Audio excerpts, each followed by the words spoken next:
This is me being rescued. My poor little arms. Oh, and the boat.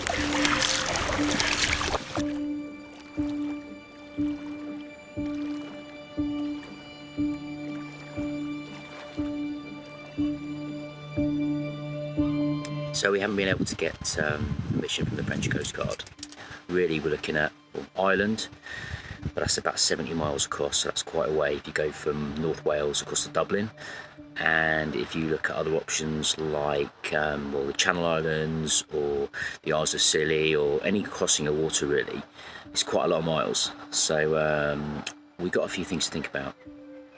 So this is pretty interesting. So we had a bit of downtime where we were inventing some waterproof enclosures for the electronics. Here's a couple of really new rigs, and these, if you look here, are actively cooled with an external water pump.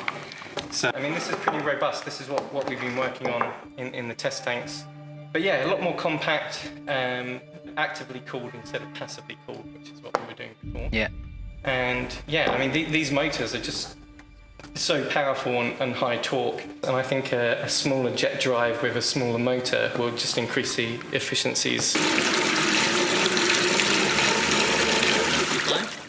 Yeah, if that.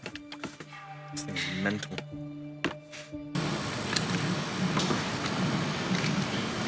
Oh, it's got water in it. Well, it smells hot. Yeah.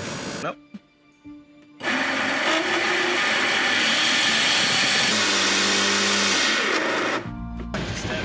So Gary is dancing with the boat in the car park. Gary, what are you doing?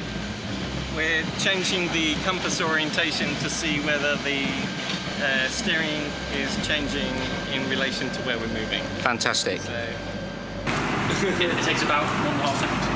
Yeah, nice at the first time.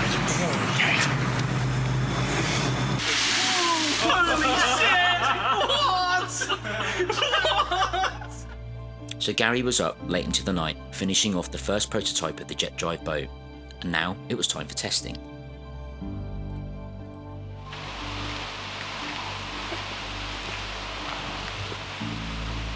my lunch. Nothing to do with that. So we had a bit of a drama last night. We filled the boat with foam in a bit of a rush on our one-day build, and it split along the crosshair. In fact, it was a pretty spectacular explosion, which made a few people from upstairs come downstairs to kind of find out what had gone on.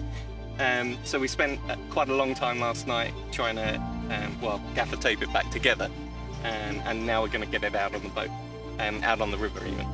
Or lake. We were on the lake. See, we were up until 4. I can't even remember what I'm doing. What's my name?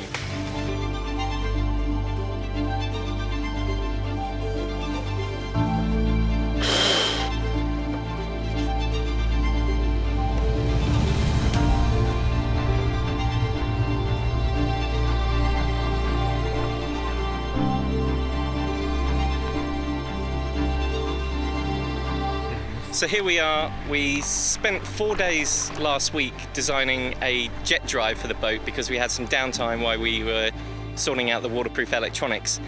And as you can see, we had a one-day build yesterday where we assembled everything together, so that was pretty exciting. And then we spent up until about 4 o'clock in the morning assembling everything back together again, or using lots of gaffer tape. Best engineering tool ever.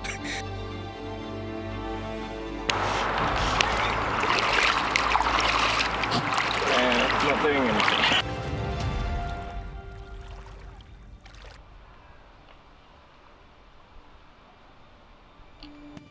Hard to tell if that's burning or that's burning. I reckon the battery is not charged. I mean, we had it running longer in the test tank.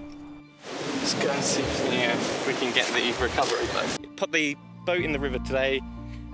We had a tricky situation because we forgot the right battery lead. So we had to use some lipos, one wasn't charged, so we had to go out and rescue it. And I'm pretty knackered because that's quite a row, and I have no biceps, so.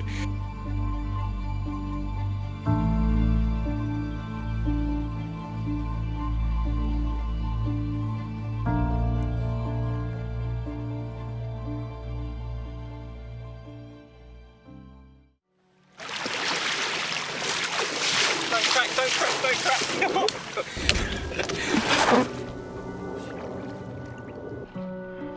That battery to me. You can see when we got the boat on the water, it was incredibly successful. Even at the very lowest setting, we were getting really nice directional control. It was vectoring very nicely. The drive and propulsion was very impressive. We didn't go full whack, which is probably a good thing. But yeah, terribly, terribly successful.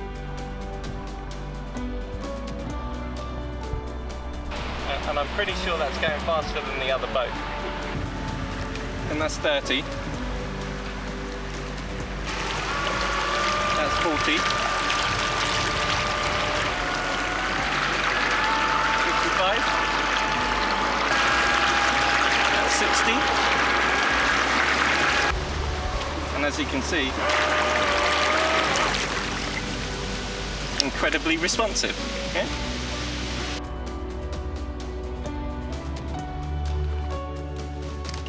Yeah, I mean, that is super hot. I think we probably want to pop that over in the corner somewhere. No more full speed.